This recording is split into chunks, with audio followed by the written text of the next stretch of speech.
Yo, what's going on, everyone? Brian and Jim here with Drink a Beer and Play a Game, and welcome to our last in our reviews of the Streets of Rage series.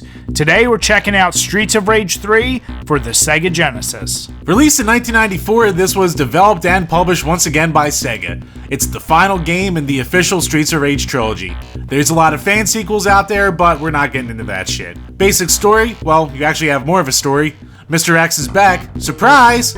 And now he's dropping bombs or planting them all over the city. And the crew joins up once again to try and stop him. This is kind of considered to be the black sheep of the Streets of Rage series, so we're gonna see if it deserves all the hate it seems to get. Graphically, this game didn't feel like a big jump or improvement from Streets of Rage 2. Sure, there's slightly more character animations, and there can be a whole hell of a lot more going on, like in this goddamn disco. Sometimes it's kind of messy looking, if that makes any sense. Not to mention, a lot of the colors they seem to put together, they just kind of clash and can kind of be irritating to the eyes. Putting that aside though, it's just like Streets of Rage with the level of detail on each of the character sprites, and at the end of the day, we still enjoy it, so we kept it at a 9. As far as beer is concerned, I'm only going to add 1, just because those goddamn flashing lights in the disco are so annoying. Not to mention the song. Hey! Alright, the music in this game is definitely a departure from the rest of the series. Fucking messy! It's not messy, it's just different. It kind of goes for more of a techno EDM sound. Pre-EDM? Pretty-M? Yeah, Pretty-M. I'm gonna coin that term. Messy! Yeah. And it's definitely more of a love it or hate it style. It's probably the most technically impressive music you're going to hear in a Genesis, but technically impressive doesn't always turn out to be enjoyable. The sound effects are just about as good as they've ever been before, same with the little bit of voice work you get in the game, so nothing really improved that much here, but nothing taken away as well. Also of note, Yuzo Koshiro didn't do the entire soundtrack this time. So that's also can lead into why you get the weird music, but yeah, whatever. They were going for something different. Either way, Bri gave it a 7, I gave it an 8. It's definitely more of a acquired taste as far as the music goes, but the sound's just fine. As far as beers go, I'll add 1 beer for that amazing discotheque soundtrack. Right, Bri? Bullshit! So while some may debate whether the graphics or sound are better or worse from Streets of Rage 2, the control is improved. They've added continuous running, the ability to evade up and down the plane, and this nice little strafing move. They've also added the ability to utilize a 6-button controller for the Genesis, now taking some of those thrust moves and the backwards hit that we've all gotten used to in the earlier games and just added a button to it. So that was nice and helpful. Other than that, the still minor issues of grabbing items or grabbing people when you don't mean to are there, but like I said in the last couple videos, it doesn't hinder your gameplay experience. So as you see from our scores, we both improved. I gave it a 9, Jim gave it a 10. Honestly, the only reason I didn't give it a 10 is because goddamn Dr. Zan. I love playing as him, but when he picks up weapons, it turns into this weird energy ball, and he has to like fucking turn it into a bowling ball for some goddamn reason. I don't know. That It's a cyborg! Must be a bowling cyborg because he can't just throw it straight. Maybe it's a hobby. Can't be a scientist all the time. He's no Roy Munson. What? No, damn it! So I'm adding 2 beers. Cyborg. 1 for Jim, being a map, What? and 1 for Dr. Zan and his goddamn bowling. Well, the gameplay. It's a lot more of the same from Streets of Rage 2, but they did add some stuff in.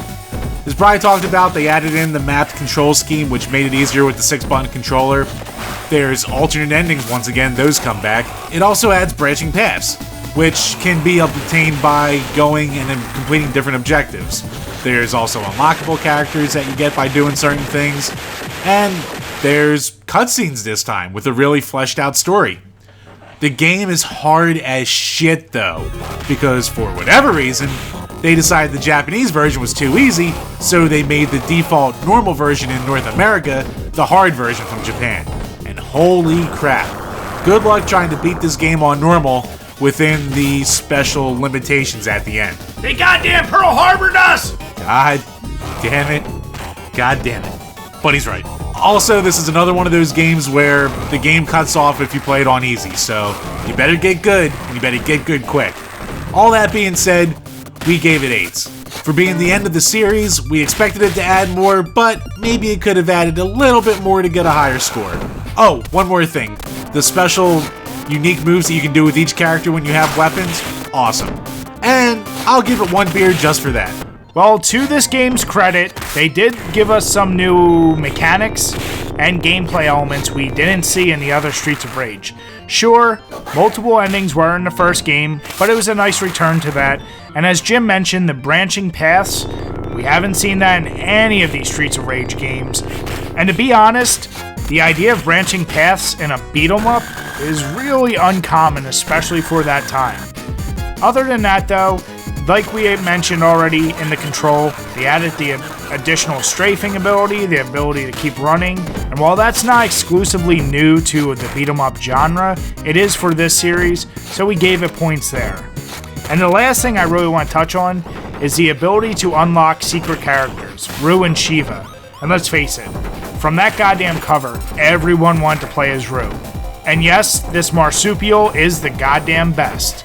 So, as you see from our scores, I gave it a 5, Jim gave it a 6. And as far as beer, I'm gonna add 1 for that sweet, sweet kangaroo. Alright, replayability. The dual mode's back, and it's got rooms with hazards in it this time, so that's cool. Just like any game, you can play with a friend, so it gets points there. It's a hard son of a bitch, so you're gonna have to play it a lot to actually beat it the right way. So, with that being said, we gave it 8s. There's a lot of content here for you. And you don't need any beers. You will be playing this a lot if you want to beat it and finish out the series. So overall, while this is the most technically impressive and also best controlling game in the series, it still just rubbed Jim and I the wrong way. Why is it because they took out the gay stereotype character? Who is that? Ash! Ah! What? You would know about that. I don't even know what the fuck you're talking about. What? He's like Mr. Slave. He was a mini-boss. He was in the Japan version, but they took him out for us. I think the other reason Jim and I really didn't score this as high as Streets of Rage 2, aside from nostalgia and the soundtrack, this game is just brutally hard. And I'm sorry, a game being hard does not equal a game being fun. We love challenge, but this game, no, it's fucking unrelenting. Tell that to Dark Souls fans. Yeah, I think we already did in this previous video. Ha! Throwback! But anyway, it's still a goddamn quality game, and if you did enjoy Streets of Rage 1 and 2, there's no reason not to go play this game. Unless, of course, it's way too expensive, then just do the smart thing and emulate it. But putting that aside, I gave it a 7, Jim gave it an 8, and when we combined all of our scores together, it rounds out to an 8.2. So it's just under Streets of Rage 2, and really that's because of all the technical improvements from the other games in the series. We did truly love this series, and this is a solid game to close out on. Maybe one day they'll make another one. Oh, I hope! When it comes to the beer pairing, I'm gonna choose the Victory Cool Kolsch. This is a delicious Kolsch-style beer, which is perfect for the summer, and it is extremely drinkable. Pair this with a game that's as hard as Streets of Rage 3, and you're gonna blast through a good amount of these, so enjoy yourself, because we know we did. And remember to drink your beers and play your games responsibly. As always, guys, thanks for checking out this video, and if you enjoyed it, make sure you give us a thumbs up, leave some comments, or better yet, why not subscribe? Till next time, guys, cheers.